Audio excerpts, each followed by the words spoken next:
whenever I see something at work or in my life that's too big or too small, I always think of, what is this? A school for ants?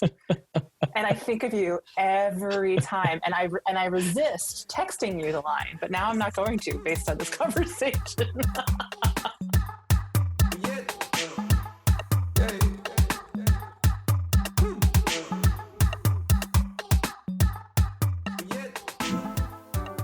Welcome to the show game. We're so excited to be back and doing this again. So today we have a special episode. We've been talking about trailers in all of our episodes, and we decided it was time to do a full episode about trailers. We have strong feelings about trailers, and I won't get into it too much, but I think we have strong feelings in all directions about trailers. So I'm excited to dive into this special version of our podcast. Yay! And when we first started talking about this, and I'm pretty sure we've mentioned it on every episode that we should do an episode about trailers, and here we are, yay! We had a lot of ideas about how we wanted to format this, and I think they were very lofty at first, but they've come down into a space that make a lot of sense. And we each picked a trailer or trailers that we feel are good at what they're supposed to do.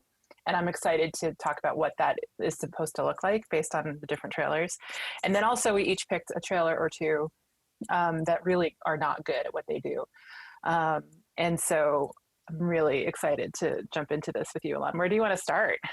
Well, I think I would add some context to what you said, because I think one of our lofty ideas was to divide trailers into categories. And to me, the real reason to bring that up is because of our thinking around it, which is, as you said, do they do what they're trying to do? And I think that the answer to, well, what is the trailer trying to do, is obviously dependent on who you ask. And I think we've talked about, well, a director might have a different opinion than the marketing team about what the trailer should do. And of course, the audience, which I would say in this case will have a different opinion again about what the trailer should be doing. So we're going to get into some of that. Where I would love to start, though, is more going down memory lane and to ask you, what is an earliest memory you have of watching a trailer? And maybe you don't remember exactly what the trailer was, but if you have an answer to that, I'd be so curious. That is a delicious question. So what immediately jumped to mind was, I think it was when the re-release was happening. It may have been the new Star Wars, in quotes, new, like episodes 1, 2, and 3 of Star Wars, or it could have been the re-release of the originals. For the non-super Star Wars nerd fans, what would be the new Star Wars? The new Star Wars were episodes 1, 2, and 3 that came out by Lucas. Was it the early 2000s, I want to say, with Natalie Portman and Ewan McGregor, those. I'm not talking about the completion, the most recent ones, but thank you. That's a good point. So Phantom Menace being the first one. Yes. And that's exactly. 1999, it looks like. Yes. I was close. Yay. So I remember I was going to the movie for a different movie, and going to the movies always is such a joy for me because of the trailers, among other experiences, but it's always exciting to see what the trailers are. And before the internet, that was really the only time I would find out about the new movies. But now, we have access to them all the time, which is a different experience. But it's still very exciting to be in the movie theater and watching them. And I remember we knew a trailer was starting because the green screen came on, right? And then there was silence. And then the Lucasfilm emblem, I guess. What's that word I'm trying to say? Logo. Oh my God, logo. Emblem is a nice, stronger word for it, though. I like that. That's too fancy. It's very official. Came on, and it was that sort of shimmery over the black, and then it disappeared. And then it jumped into the trailer. And I just remember the anticipation and the excitement of the mystery being presented. Like, here you go. Something amazing is about to happen. So I have a very strong memory of that. And I feel like we must have seen a trailer as kids for Lion King, because I have a very hazy memory of that, Hmm. or I'm just remembering seeing that movie in the movie theater when we were all living together in Israel. So those are the pieces that stand out to me. What about you? What do you Oh, remember? well, I wasn't even thinking about the fact that, yeah, the only way to see a trailer was in the movie theater. Mm-hmm. So I can't. I'm. It's going to be disappointing a little bit for the listeners because I can't remember what the trailers were. But I remember going to see, and who knows what version of it, King Kong it was, but going to see King Kong with a family friend.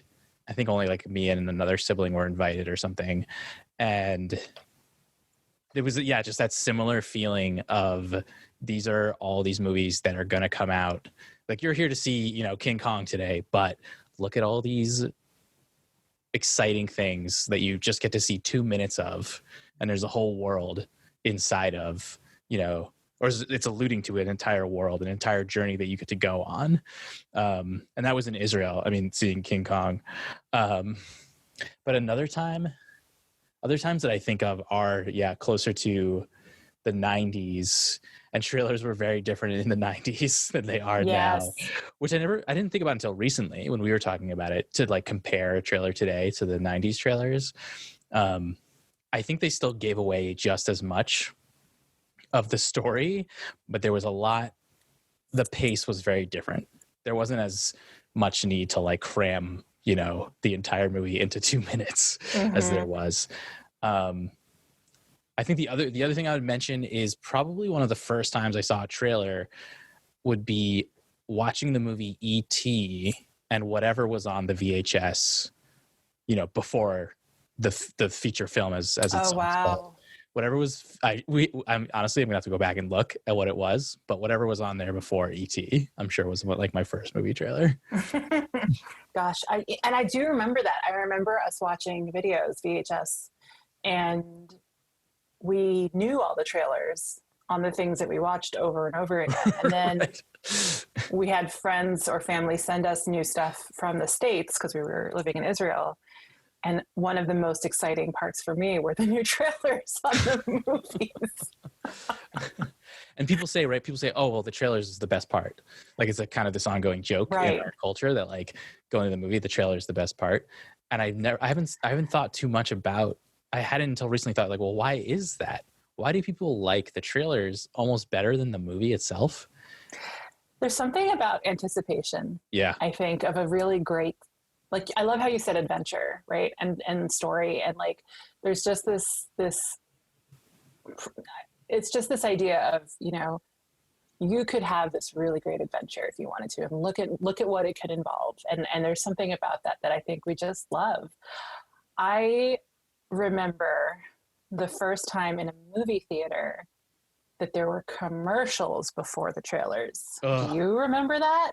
I Because don't I remember. do. I don't remember the first time, but I want to hear your memory. I remember the feeling of what the heck. Yes, I still feel that way. I was living in Australia. It was 1999. And sorry, we're going to delete that part. Wrong country. I was visiting with a friend in England, and we went to go see a movie. And I want to say it was probably one of the last Matrix films. Hmm. And we go to this theater, and it's super exciting and amazing. And we get there, and there are commercials before the trailers. And I was like, is this how they do this here? This is inappropriate. Yeah. And then I came back to the States, and everyone was doing it. And I was like, who figured that out? No. I mean, I know technically that trailers are commercials. Like, I get it. It's advertising. I understand that. But it's so different. And isn't it now? It's a meta level of advertising because the trailer is an advertisement, and Yes. then we're getting, and it's on you. If you go on YouTube, let's say, and you watch a trailer, there will be ads before that YouTube video, and it's like I'm asking the internet to show me an advertisement, the trailer, Right. and now I'm watching another level of advertisement. Well, but then there's like another layer on top of that where trailers have started doing this thing that I really have a hard time with, where there's like 5 seconds at the beginning of shots before they actually start the trailer. So they're trying to pull you in before you've even started the trailer. So it's like we're going to advertise the advertisement for this thing that you haven't even seen yet, but we have to do it as fast as we can because you have to hold your attention. And I'm like, I hate those intros because it's like, just get to the trailer, like just do it, you know? It is interesting. I mean, I'm speculating, but I'd be interested to know if that has been a trend given the difference in how the audience is now consuming trailers. Yes. Because as you said, right, if you wanted to see a trailer, you'd be in the theater. That's captive audience. People show up early, they get their popcorn, whatever. You can take the time to build anticipation in the trailer and be like, we're showing you an establishing shot. Okay, what's happening here? There's some mystery. And I think what you're saying is now it's like, there's that thing called clutter. I don't know if it's called something different these days in the advertising world, but you have to be able to cut through the clutter in order to get your message across. And it's like, okay, show them as many shots as we can so that something will grab them. No, that's true. And I think this is a good this is a good time to bring up the podcast episode that our sister-in-law, Sarah, hi Sarah, sent to us and ended up being a really great part of the preparation for this episode. So the episode is called The Booge. Booge. And then it's the I'm gonna get the name wrong. Along. Can you say the 20,000 Hertz is the podcast? Yes. And one of the things that they talk about on this phenomenal episode of Absolute Trailer Geekiness is how much sound has played a factor and how much it's changed in trailers, right? Like, so back in the day, it was like in a world or in a land, and it was like these really powerful male narrative voices. And then it switched to these sounds that are being used. And one of them is called the booge. And it's this idea of this sound that's going to pull you in. And in those intros to the trailers that we're talking about, where they're trying to grab you, there's a lot of that. There's a lot of these really intense sounds that are trying to call your attention. And if you're sitting there anticipating the trailer like I am, those are very aggressive. And I'm like, I don't need it. I'm here. Right. Like, I'm showing you an image. Right. It's right. like, no, I know. I'm looking at the image. I'm actively choosing the image. Right. It is also interesting to think about storytelling. The narrator, at least in theater, when I took theater classes in high school, it was like using a narrator was like it was a cheap trick. Like, it was not like a pure form of storytelling because it was telling and not showing. And I think that's an interesting pivot that the industry has made from someone narrating, like, because the narrator for most of these movies that have someone saying like, in a world, they have no part in the film, right? Generally speaking. But yeah, I think non-narrator storytelling in these trailers is an interesting part of that too. Mm-hmm. Because then what are you relying on, right? You're relying on the right sounds, you're relying on the right visuals, and pacing of all of them too. So I think it's an interesting thing to look back on historically and see how much it's evolved in conjunction with, as you said earlier, how we consume media and how we are. I mean, at this point, there is no filter unless we create it to stop the consumption. And that's a lot of power on our part, but it's also a lot of stress for us to be able to understand what we need to differentiate and what we're consuming. And then if you look at it from an advertising side, that's a lofty goal to try to hold attention. And it's an interesting and kind of scary thing to think about sometimes. Yeah. Wait, say more about, you said we have a filter. What did you mean by that? So if we look at how media has been presented to us through the time that we've had it, right? Like starting with the radio shows back in the day. Those shows were on at certain times. They were broadcast times, and everyone would gather around the radio and listen to them. And then TV developed, right? And these were shows that had specific days and specific times and specific number of episodes that they would have. There was no pause, right? There was no, I can come back to this at any point. It was on at that time. And then we developed the ability to record them when we had video recording options.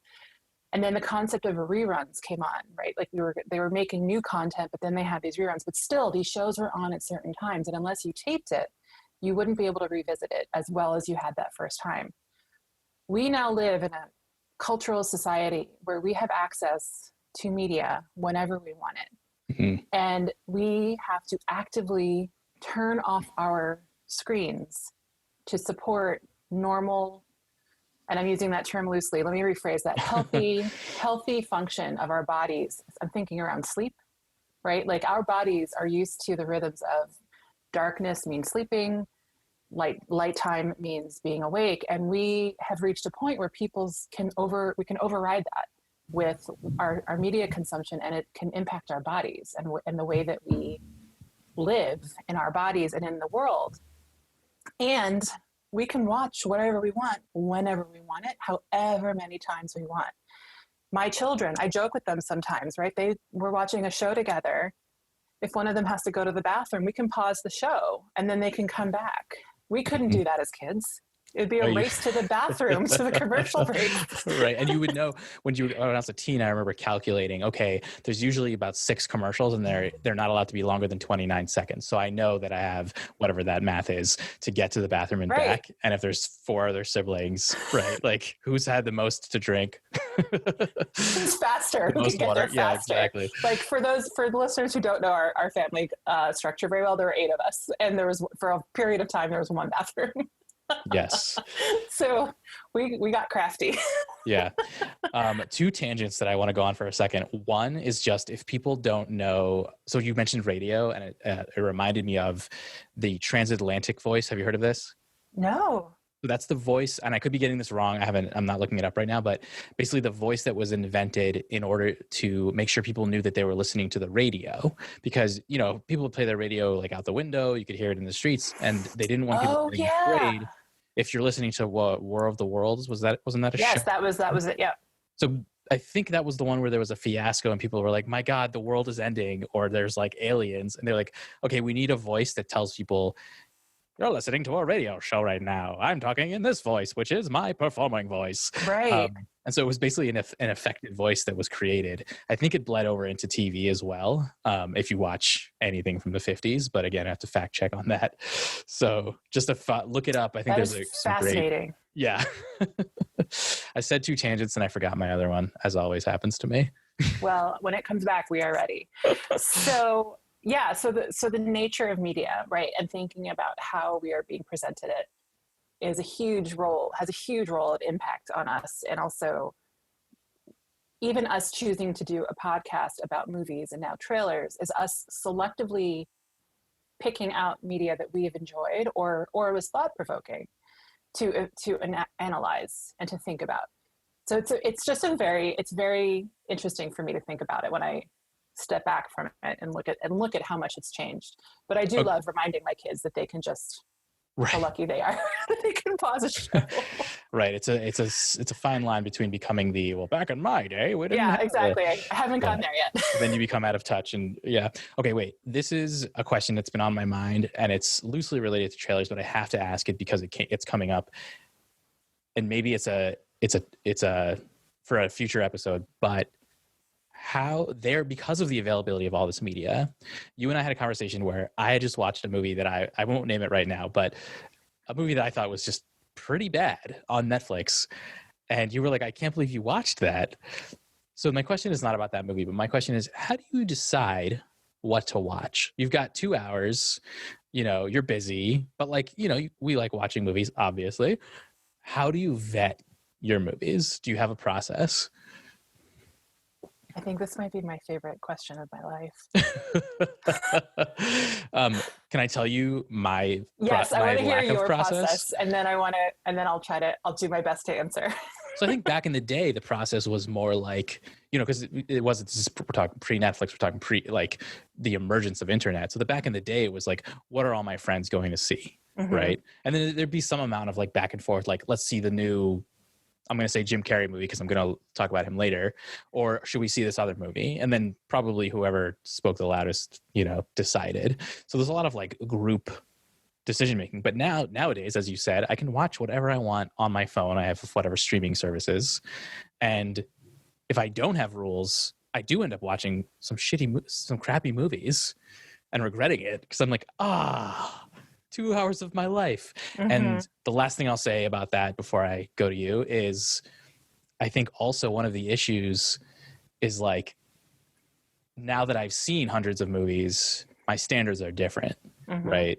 Like we were talking about and we're going to get to this eventually, but we were talking about Tenet, we were talking about Memento, like knowing what's come before means you will have a different approach to what's happening now in the movie world. Like you'll be like, oh, I've already seen something like this, or, oh, this is a new take on, you know, this thing. So your perspective is also, there are times when I feel jaded. I'm like, oh yeah, I've already seen a version where they've done this thing. But there's also times when I'm like, oh, someone's doing something that hasn't been done. Anyways, those are some of my thoughts, but how do you vet what you're going to watch? That is such a delicious question. It makes me so happy. I think there are a few things. I think that, yes, the experiential context of having seen the numerous films that I've seen, I think that I will keep an eye out for either directors or actors or even writers that I really enjoyed before. So if I recognize a theme, or I recognize, oh, that's like, for example, you mentioned Memento and Tenet, I really love the majority, like 98% of Christopher Nolan's work. And I know we're going to have to do a whole episode just about his work, because it's such an array of films at this point that it's so interesting to kind of look at. So his movies, when they come out, I'll be intrigued and definitely kind of keep those higher up in my list. And then when I, like with Tenet, when that came out and I realized who the leads were, I was like, okay, I'm intrigued. So there's definitely previous experience knowing certain actors and how well they've done in stories. So there's that.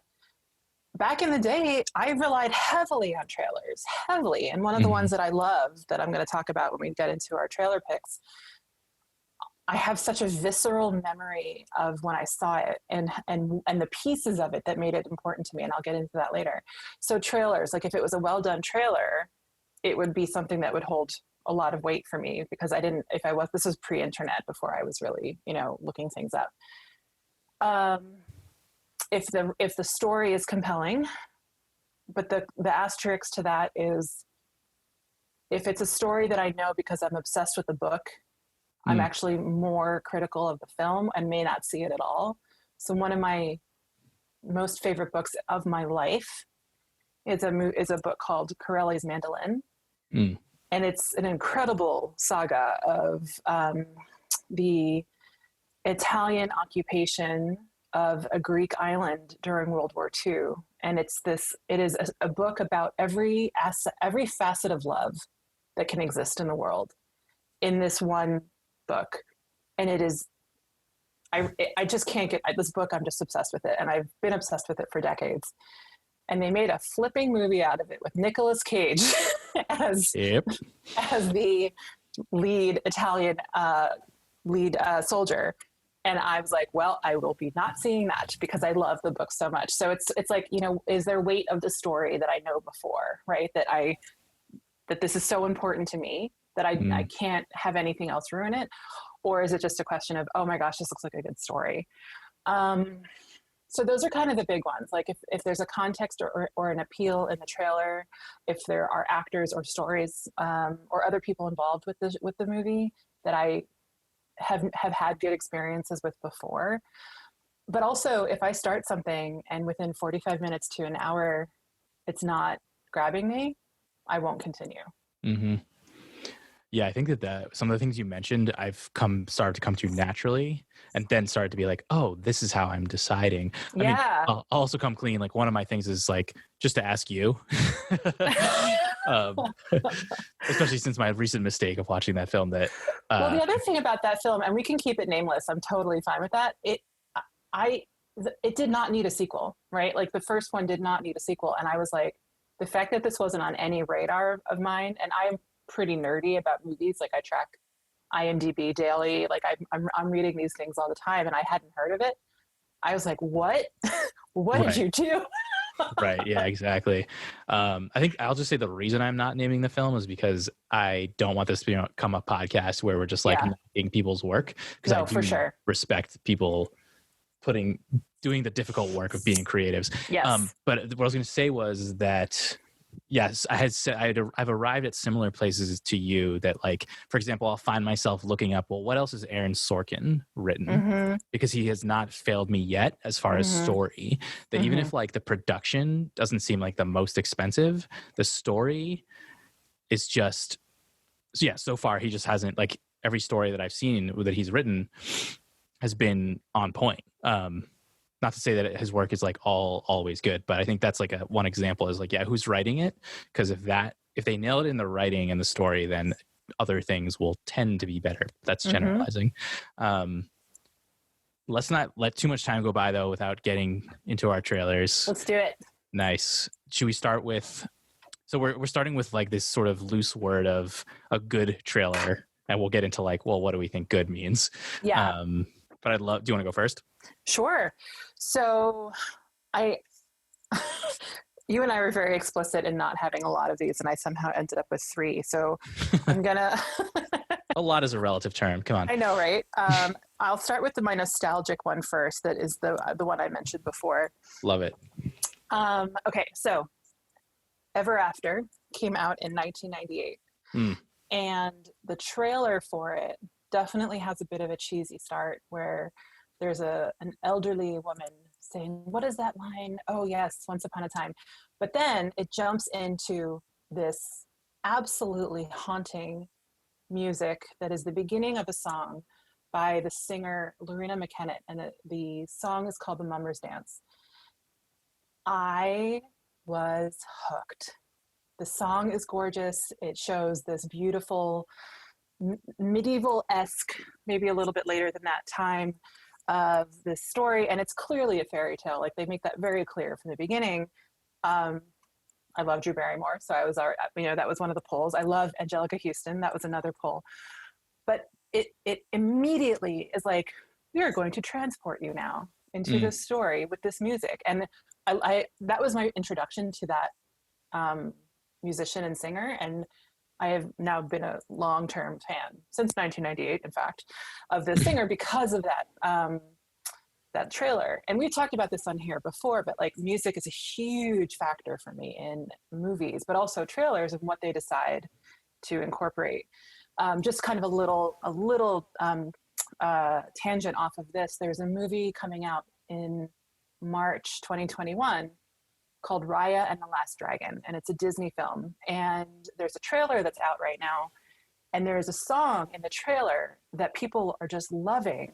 And the singer is a rapper who a lot of people are now discovering because of this trailer. And it's like, it's amazing. So I love that power of music. But there was something very simple and clear about this trailer, that they just wanted to tell a good story, back to the Ever After one. And pulling me in with the music, I was just like, I am on the magic carpet with you. Here I go. I'm ready to go into this story. And I just remember seeing it. I think I was in the movie theater for something else when I saw that, and I was just like, I can't wait for this movie, because I'm completely transported right now. And it's pretty dresses, and the costumes are stunning, and Angelica Houston's eyebrows are their own, actors. Like, yeah, exactly. Oh my God. And that was a promise that I felt delivered off of a trailer that really didn't try to be anything else. It just tried to show you some beauty and a story. And I thought it did a really good job.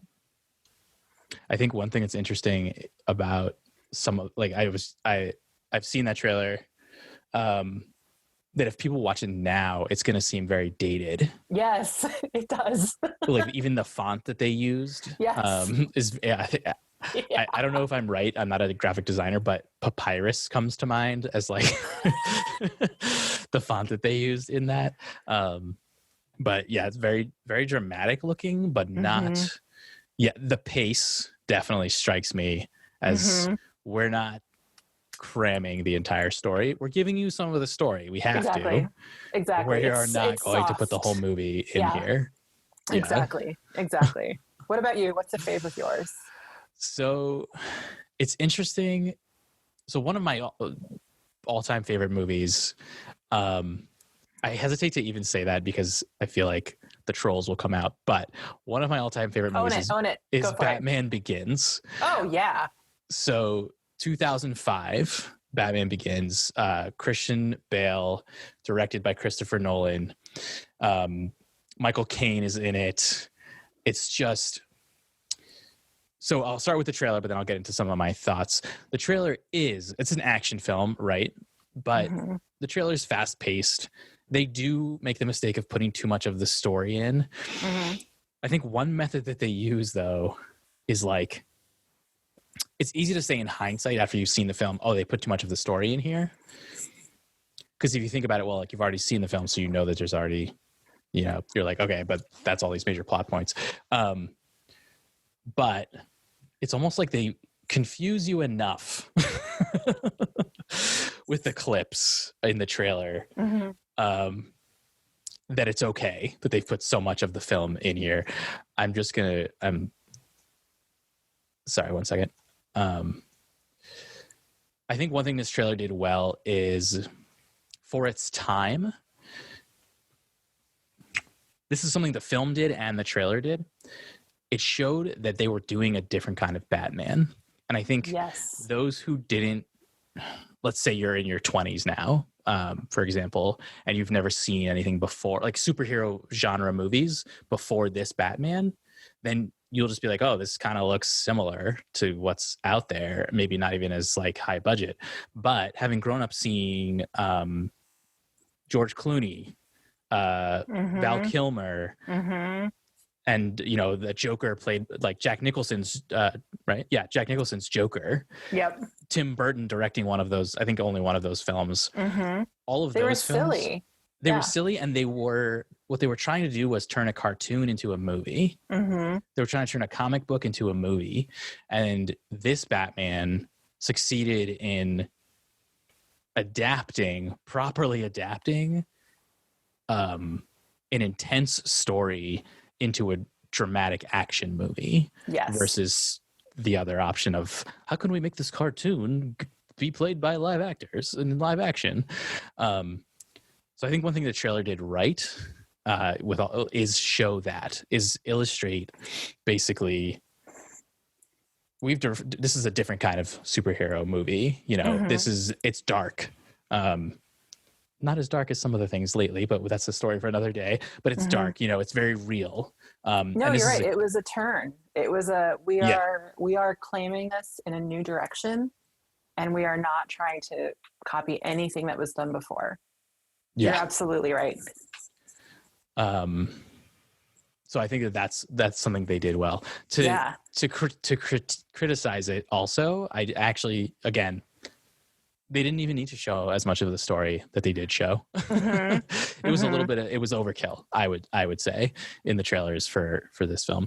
But But that's interesting too. I was just thinking about that because the other two that I have that are favorites that I just love for what they did as trailers, they also don't give they actively don't give a lot of the story.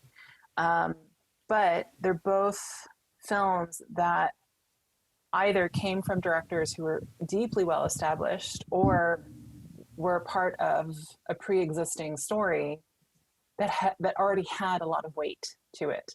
So I'm thinking of the 2015, so Force Awakens, Star Wars, right? Like the first of the last three. So episode 7, when it's all the new people, it's all the new characters, and the very, very first trailer for this was only 1.5 minutes, and it's just images of sequences of characters doing things, and you don't have any context of what's going on, but you're being shown things, and there's a little bit of over narration from who we find out to be, you know, the bad guy, but there's no story, there's nothing there beyond that. And then thinking back to, you know, I love that you brought up Batman Begins, because I love that one, but the other one that comes to mind for this example I'm giving now was the very first teaser trailer for Inception, which is another Nolan film, again, 1.5 minutes, and you see these two characters walking around, and suddenly the city folds over on itself. Right. And you're like, I have no idea what's going on, but knowing this director, I know that there's something huge happening, and I just don't know it yet. And so both of those examples are movies that were built off of either reputation previous films or a story that already existed. Right. It's like this snowball of the trailer is just one little piece of Right. the greater snowball that's rolling Right. down the hill. Like you to go back to what you said about one of your first memories of like the Lucasfilm logo shimmering on the screen. Like I got goosebumps when you were telling that story because you kind of, you know, all the stories that are behind that echo into that trailer, Yeah. even if they don't give you that much. Exactly. Yeah. Yeah. It's so, yeah. And so it's interesting to think about like how much of what we are responding to is because of what we knew already came from before. You know, it's so interesting, like to think about that. Like, what was it like when the first trailer for Star Wars came out? What was it like for people in the 70s? Were they like, what the hell is this? Commercials before the commercials. What is this? Do you have any other favorites? Because I know I snuck in my 3. I don't. I mean, I'm sure I have them, but I didn't bring any more to the table. I have one that. Well, I'll go to my like this one failed the promise let's test. Do it. Okay. Let's do it. So in 1998, so we alluded to this in another episode. So Jim Carrey, for those who don't know, who might be on the younger side, Jim Carrey started his career. Jim Carrey broke into the movie business side of things. You know, Ace Ventura, The Mask, Dumb and Dumber, Liar Liar. Before that, he was on, if I'm not wrong, In Living Color. I think you're right, but I have to check that. Yeah. The point being that he was a comedic actor for years and years. And then in 1998, The Truman Show came out. So this is directed by Peter, is it Weir? I don't know if it's Weir or Where. Yeah. I'm not sure. Yeah, so it's starring Jim Carrey, Ed Harris, Laura Linney. So if you watch the trailer, I think, my opinion, is that it's a lot of Jim Carrey looking like Jim Carrey had looked with his goofy face and like, oh, it's Jim Carrey again in a comedy movie. I don't think that they tried to pitch it as a comedy, but I think to speak to the phenomenon you and I were just discussing just now of like, what's the weight behind it? They had a weight of his comedic career actually holding them back, I think, in the sense that no matter what they did to a certain degree, or like people were going to think they were coming to see a comedy. Even though if you watch the trailer, which I had just done recently, like it's drama. It's clearly a drama film, but there's enough of Jim Carrey, like being the 90s Jim Carrey that he was, that it's easy to think to watch the first minute and a half of the 2-minute and 30-second trailer and think, oh, I'm going to see a comedy movie with Jim Carrey, and then just show up to the theater and be sorely disappointed. So I think this was one where, on the one hand, it's like they couldn't help it because Jim Carrey was pivoting, and there's not much they could have done about that. But on the other hand, enough of the movie clips of him being like doing kind of shtick were put into the trailer that it hindered their sales, their pitch of a dramatic, and actually what I think like a never been done before story. So just to go into the concept of the story, he's the first person to officially be adopted by a corporation. And it's this kind of messed up situation where, played by Ed Harris, they're essentially they're creating his life for him, and he lives in a town that is basically a movie studio essentially, and it's at the time I think it was this groundbreaking concept that this man has lived his entire life in a bubble. It's funny to look at it now because we all are surrounded by social media, and like we are for a lot of people their whole lives are being cataloged all the time. So it's funny, like now this movie would be like, oh, okay, what's the big deal? But for the 90s, it was this really cool, groundbreaking concept. But I think that wasn't the focus. Jim Carrey almost distracted from that in the trailer, because it was like, how do we pitch this? Oh, let's make it funny. enough, the people will be like, we're going to see Jim Carrey. Yeah, that's an interesting one to think about. I mean, I remember watching that movie and being confused, like I wasn't sure what it was trying to tell me, if it was serious or not.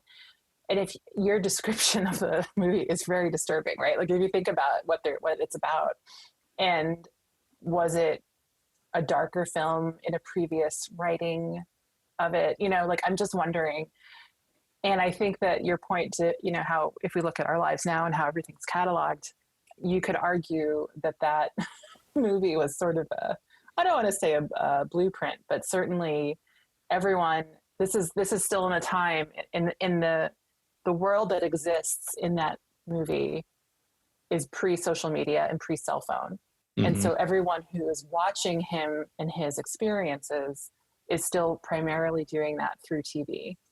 And everyone is watching all the time. Like I remember there's a shot of somebody asleep in their tub while the TV is showing Truman sleeping, right? Like, all of these things. And we just broke those walls down, and now it's just around all the time. And there are people who are voluntarily living that way, who it's not that they're cataloging, they're just sharing their entire lives in that way. And it's just kind of, it makes me just kind of pause and shake a little bit, just be like, that's really kind of intense to think about. And I think that movie tried to make it soft, and I don't think it delivered that well. But was it the writing? Is it the casting? I mean, Jim Carrey was, I thought, a very interesting choice for that role. But I think you're right. He was pivoting, and I think that was a very interesting role to try to do that with, and a very interesting project. Well, I think it was an interesting pivot too, because he then went on to see a movie that I'll never see because I hate horror films, but he did, I forget what it's called. He did a thriller basically as like one of the next things he did. And I don't think he could have gone straight from something like Ace Ventura to the thriller, but he was able to go from, to have that little mid-step in the Truman Show, which I think is still, I'd be so fascinated to hear someone who didn't grow up in the 90s talk about that film. A quick tangent. Have you seen Black Mirror or any of the episodes of Black Mirror? I started to watch a couple, and my husband and I watched we went chronologically, and the first few we found so disturbing that we couldn't keep going. I have heard that there are specific episodes that are worth watching. I just haven't been able to go back there. Yeah, I have made it through, I think, 3 episodes, and it is disturbing. I think one of the reasons it's so effective in its disturbingness is the fact that it delivers on the promise of being a Black Mirror, that this could be our future in like 10 years. And the reason I'm mentioning it is because there's an episode called 15 Million Merits where basically most of the people in the world must cycle on exercise bikes in order to earn their currency called merits. That was one of the ones I saw. Yeah. So this is like, if Truman Show were adapted for today, I think that's what 15 Million Merits is. It's everyone is doing this thing where we are performing everything for social media. And it's in Black Mirror, they make it a literal cage where you're surrounded by screens. I think it just ties back nicely to what you were saying about, we can have media whenever we want, however we want, essentially, and we have to be the ones who decide. And that's a lofty thing. I mean, I know we are a little bit going off on a tangent here, and then I'll share my trailer, but just another word on that. Like, I'm a parent. You are soon to be a parent. I am also a health provider, and just thinking about the role of this all-time access as a parent and also as a provider, it's very intense because I can see the results of it in front of me. And certainly there are positives to it, right? Like we are recording this in what will almost be a year from the beginning of the COVID pandemic. And it's been a year like no other. And I won't say any further on that, but it's just been a lot. And a lot of people are relying a lot more right now on outlets because we can't rely on our people the same way, because it's just because of the safety concerns. And there's a lot of beauty, and there's a lot of support, and there's a lot of comfort that people can seek out from the social media. But the problem is that if you don't then turn it off to give your body the time that it needs to not be consuming all the time, that's where we get into a space where it can be unhealthy. Mm-hmm. And I think going back to the Truman Show trailer and also the film, I think it's really important to, when I look back on it now, it makes my skin crawl, because it's like, that was just a precursor to what we have now. Yeah. With everyone watching it all the time. Yeah, it was interesting because in the Truman Show, it's like there's one person having this experience that's been orchestrated for them. Mm-hmm. Whereas today, we are all sort of, it's actually the opposite. Right. It's rare now, right? Like it's rare if we have people in our worlds who don't have access all the time. Right. Yeah, I mean, we both work with young adults, and I remember reading an article recently about that there are young adults out there who are not on social media, and they're actively choosing to not be, and that they think it's much better for them. And I'm like, tell me more. like how do you? I want to hear more about that experience, in their socializing. But yeah, and I think if you haven't seen The Social Dilemma on Netflix, which is of course ironic because I'm like, we're talking about how do you unplug maybe and how do you not be consumed by media, but that is an eye-opening look into how social media works in behind the scenes. I think there's a little, that's interesting. Yeah. I'm going to generalize greatly here, but I think there's too much trust given over to companies where a company's goal is to, at the end of the day, make money. Right. And I think that's going to sound like, to some people, they're going to be like, my God, we're listening to like a counter-cultural podcast or whatever. But I think there aren't enough people actually sort of looking at how do you responsibly be a part of our current society, given what is happening, and how do you, because I think there's people who unplug completely. There's people who are like, nope, this is just that like life is going to evolve to this next level. And there's like a full spectrum of experiences. Right. Well, and I mean, there's a line, I'm probably going to get the quote wrong, but there's a line that says, if something is free, you're the product. Like these social media platforms, we're not paying for them, but we're paying for them. And I think that's an important thing to think about when we think about how we consume all of this. And yes, I mean, I'm going to try to pull it back. Like certainly you and I know that trailers are purely advertising. What we experience, the part of them that's fun to kind of dissect is the artistic side of it, and the tools that are used to see if it's actually doing a film justice, because a film is a story, and it's a piece of art, and or should be. Some don't quite get there, but it's a way to share a story and to share skill and talent, and how do we get people into that space? We use these trailers, and how do we experience these trailers? Are they successful in what they're doing? So to tie it back, right? You just shared the challenges of the Truman Show trailer. So it's a 2015 film called Miss You Already, and the main actors are Drew Barrymore and Toni Collette. And the movie is chronicling their friendship in adulthood, and in quotes, something happens. And the trailer it drives me nuts because it can't seem to decide what it wants to chronicle. Is it want to chronicle their history, or the something that happened, or the impact of the something that happened on the friendship, which we're supposed to presume from the trailer is good, kind of, sort of. Like, it's like there's no narration. It just kind of jumps into scenes of the film. And then there's this singing montage part, and you're like, what do you want me to take away from this? Because I'm taking away that these are two actors that I love, and I'm very concerned about this film. Like, what do you want? And then, unfortunately, I mean, the film is also kind of inconsistent in its storytelling. And so in that vein, the trailer did a really good job of consistently inconsistent. Yes, exactly. But I remember like trying to watch the film and then going back and watching the trailer again and being like, oh my God. Like, I really don't know what you want me to think about this. I mean, what did you? So I haven't seen the film. I've seen some of the trailer, but like, what when you left the trailer, what was the either conscious or like more what's the word, like visceral? Like, what was the feeling that you walked away with? I'm gonna vocalize the feeling. Okay. Right. What? Yeah. Yeah, That's what I felt.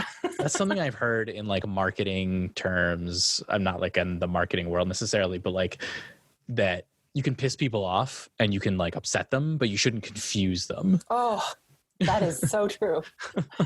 Like you might leave being like, wow, I'm so pissed they're making a movie about this, but at least Yes.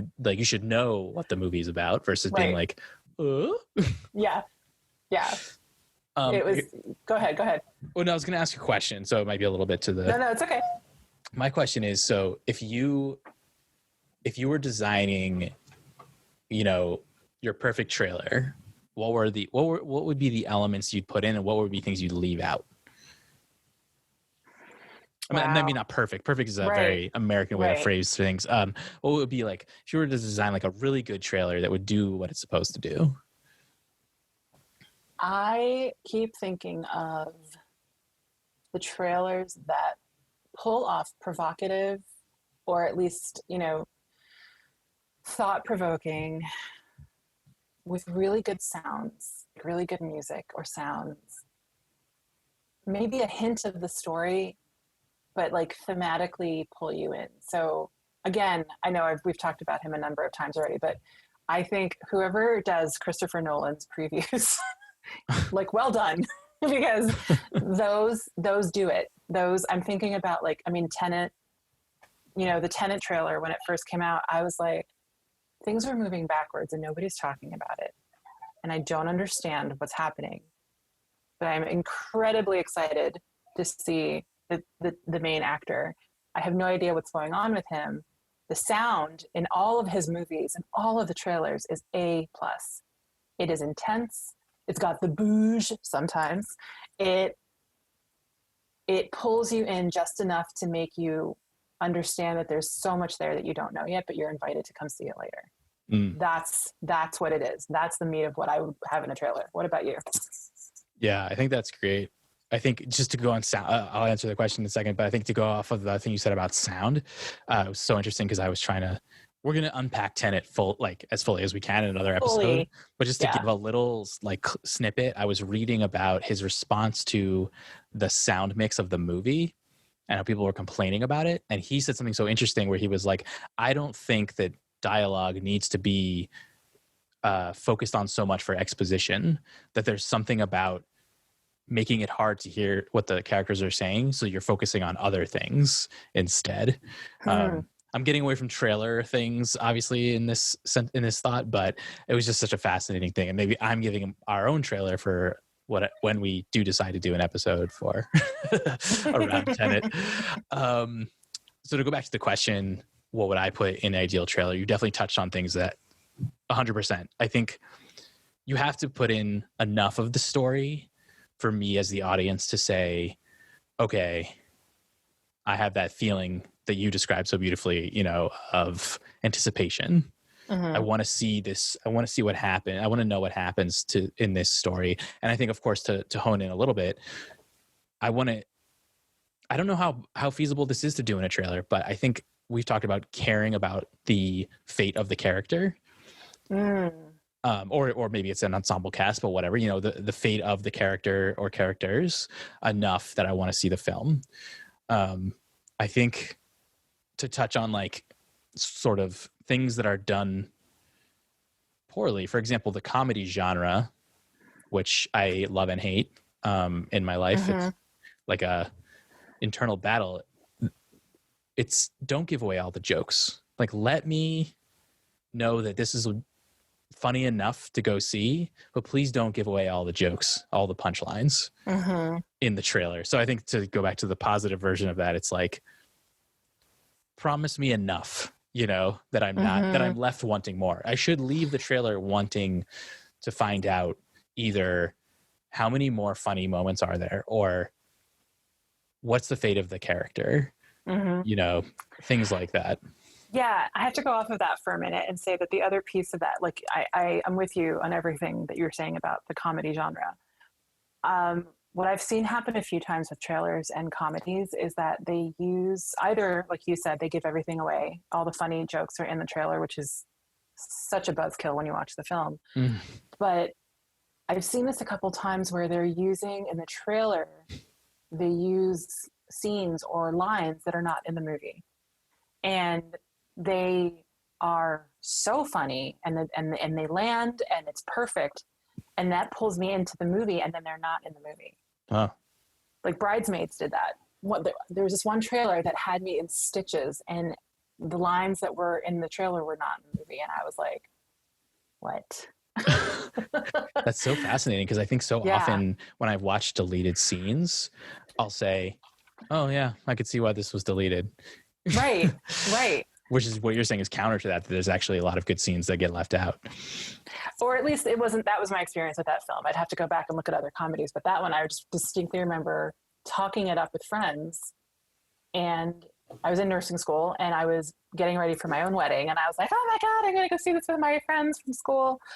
And we all sat there and we were like, okay, the trailer was funnier. It's like, oh man. It's so funny how like I love that movie. To go on to continue on the tangent for a moment of like comedies, it's funny how some movies, and we might have said this before, but some movies they're more funny to quote than they are to see them in the moment. I think, what am I thinking? It was Zoolander is one of my favorite movies. I don't enjoy watching it.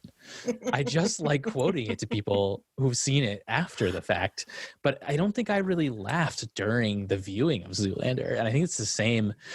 I think I love the movie Bridesmaids, but again, I think the only scene I really laughed out loud is when Kristen Wiig is on whatever drug her friend gave her on the airplane. Yeah. And I don't even want to describe it too much because I think if people haven't seen it, they should see it. But yeah, just the experience of like sometimes it's funnier after the fact. So I mean, I have to defend Zoolander a tiny little bit because I don't know how many times we've watched that, dude, but we watched it a lot. And whenever I see something at work or in my life that's too big or too small, I always think of, what is this? A school for ants? And I think of you every time. And I resist texting you the line, but now I'm not going to based on this conversation. Oh, 100% don't. So I need to tell a quick tidbit. This is actually another shout out to my sister-in-law. I was making croissants recently, and I posted to my Instagram story me rolling out the croissants and struggling. I've never made croissants before. It was just a fun challenge. And she messaged me and said, "What is this? A rolling pin for ants?" Yes. And I was like, anyone who sends me that message just understands. Oh my gosh, Sarah, you got 2 shout outs today. We love you. Double shout out. Yeah. Oh my God. Okay. So let's take that. That's a fabulous note. And I love that. And I'm never going to stop texting you that line ever again. I'm going to end us with a question that I actually don't know if I can answer myself. In previous episodes, we end with the ending. Can you think of an ending of a trailer that was like magnifique? No. And I'll tell you why.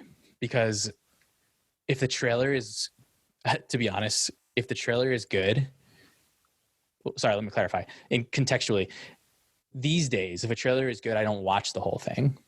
Now. No. Because if I get, and I'm talking about the full length trailer, which nowadays seems to be about 2 minutes, 30 seconds. Because if it's good enough, I don't want to see the rest because I know they're going to put in scenes that I don't want to see before I see the film. So that's maybe a sad answer to a really good question that you just asked. But I think it's true because there's so much spoiling happening that when I think about, we just did the trailer, The Gentleman, I said that I didn't watch the whole trailer because I had already bought in. So yeah. That is so interesting. I am going to have to think about that. And when I watch trailers from now on, because I think it depends on the genre. I think if I think about The Tenant again, we're referencing it again, but I thought that trailer was beautiful. And having seen the film now, I go back and I'm like, I still think this is beautiful. And it didn't give anything away because I had no idea what was going on. But there Yeah, are, but you you're don't right. know what's going on once you've seen the movie anyway. I know. That was amazing. What's it about? I have no idea. Yeah. No, but you're right. There are a lot of trailers that do that. And I hadn't thought of that when I asked that question. I think I just like the trailers that end without trying to overdo themselves, that don't trip on themselves on the way out. Like the ones that just end with a beautiful shot or a question or just a fade out, coming soon or whatever. But the ones that try to like the action ones, they're like, we're going to do 10 more seconds of 15 shots of action and we're going to make your eyes explode. It's like, no, thank you. I'm good. Right. Like I'm not even buying in at this point. I just need you to stop. It's like, well, I guess, now that you say that, I think that's a really good point. I think I can't think of a specific one, but I do think the ideal ending, because I think what they're really going for, both in a film, with art and in a trailer, which I think can be considered a form of art, as you said. If I'm left with a feeling, if I'm left with, good point. So if it ends, if they let the moment land, so to speak, then I will be left with a feeling of, because I think anticipation, I don't know if that's not considered an emotion necessarily, but it's a sort of feeling of anticipation. I think part of anticipation is the feeling of being unresolved. And in order so to feel resolved, you need to go see the whole story. So I think when you just named about, okay, how many fast-paced shots of, from different clips can we slosh into the ends of this trailer? There's no landing of that moment. No, you're just sliding all over the place. Like I'm thinking about, I want to say it was the most recent, and this is not me bashing James Bond at all, but I feel like one of the more recent trailers for the movie that's coming out soon did that. And I was like, I get it. Like, I understand this is an action film and you want me to be really excited about it, but you just poured lava on my brain. Like, I don't know what I'm supposed to, like, they were trying too hard to make too big a reaction that I was left with a sort of like, okay, like that was the feeling I was ended up with, But yeah, I like how you phrase that. Like, it's sort of like, what are you leaving the trailer with? Are you leaving with excitement, anticipation? In my case, with that other trailer from before, confusion, like that ending will dictate if I will go see it or not. Yeah. I think they made the mistake of bringing up James Bond. That's an interesting one. This is the 5th one with Daniel Craig. Is it the 5th? I think so. I think you're right. Regardless, this is the next one in a very long series of James Bond films. This is his final one as James Bond. This is what we were talking about before. You've got the buy-in from the audience, So I don't even know. They could do what The Gentleman did for me, the movie, the trailer, where it was like they just showed Guy Ritchie and then they showed a couple actors that I loved. Like, I don't know. Maybe at this point they could just put Daniel Craig's face on the screen. I'd be like, oh, James Bond's coming out. Yeah. Okay. I'm going to go back to checking my email. I don't need to watch the rest. They could have done something very minimalist, and I think it would have been incredibly provocative. Yeah. Like, for sure. For sure. I think that was a nice ending with the ending. I want to throw in 2 director's cut tidbits here. Go for it. So here's one, which is a time that I didn't watch the trailer and then I saw the film and it was, I'm not going to swear, but it was the worst. My friends all said, as I was in college, they said, hey, do you want to go see this movie? It's called Sin City. And for those who've not seen Sin City, it's a mind. It'll mess with your mind, and it's gory. And I'm okay with someone messing with my head. I'm okay with suspense or like mystery, whatever. But I hate, like, I'm just not into like gore. And the amount of gore in this movie, I'm not the kind of person who will ever walk out of the theater. But Sin City was the closest I ever came. And I just kept thinking it was going to get better. And that was, of course, my mistake because I just thought I was going to watch an action film, but I hadn't done my trailer research. But here's the thing. I don't know that if I had watched the trailer that I would have I don't think you would have been gone. properly either I would have, I don't know. I don't know if I would have been properly forewarned because the stuff that made me want to leave the movie theater probably wouldn't have been allowed to be in the trailer.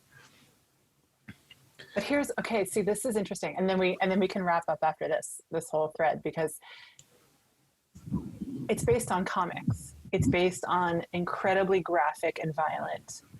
And well, that would have been nice to know. And the author and the artist is like known for this. He's also award winning. Right. I'm just going to share a little tidbit from my history. When I met my husband and went back to his place for the first time, he had Frank Miller posters up, and I won major points because I knew who that was, because he is the creator of Sin City. Mm-hmm. And I love that movie because I love the comics.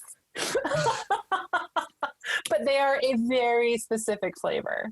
And if you had zero context going in, and you're right, I don't think the trailer would have helped you. And frankly, I don't know if you had seen the trailer, if it would have inspired you to go. Yeah. That's exactly. my vibe, knowing you and knowing that film. But I also don't remember I have to go and watch the trailer and see if I still stand by that. Right. So I think this means in next episode, we need to find something that we don't agree on for a film. I think that's legit. I think we've got a couple possibilities, and we don't agree on Bridesmaids because I really like Bridesmaids. So, I could watch it again and take notes happily. well, all right, we'll see. All right. My last tidbit that I was going to throw in is about trailers. I think that when I really started to become aware of loving trailers, like on a conscious level, was our family got a brand new Mac computer. I don't know what the model would be called. My God. Yeah. And you can picture it, right? It probably had a halo around it in your mind because it was so beautiful. Trailers. And so, it wasn't just that you could go on, look up like trailers. It was built in to the computer. Yes. And this was back when people still used that little remote that Mac would ship with the computer. Yep. And you would click it and it would make that very satisfying like sound. Yep. And it would take you straight to the trailers page. And I think this was a time when I simultaneously, first of all, became aware, like, oh my God, I love trailers, but also became aware of what we were just discussing sort of throughout this episode, the effect of like media overload. Because I would watch 30 trailers and at the end of an hour, I would have this horrible feeling of like, it's like being hungover and having eaten too much cake and having sat on your like butt for too long. But I would have created that feeling in a very short amount of time just from watching trailers. So that was just a nice little That's awesome. memory. I do remember that. That was a sweet, sweet moment when we could just watch trailers whenever we wanted to. Well, I just have one last thing to say. Please. Boom. Single piano note. Bing. Bing. Thanks for listening, folks. Thanks for joining us. Here's the outro music that I'm putting in as the editor in my mind, but you can now hear because you're listening to this after I edit it. All right. Let me turn off.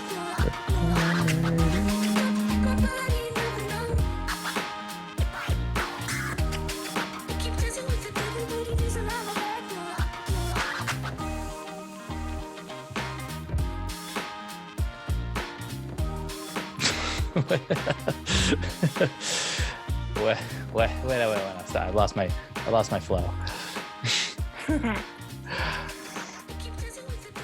Welcome back to the show game. We are here. Okay, we're starting now. Nice. Oh my God. This is okay, I'll do it. 3, please. 2, 1.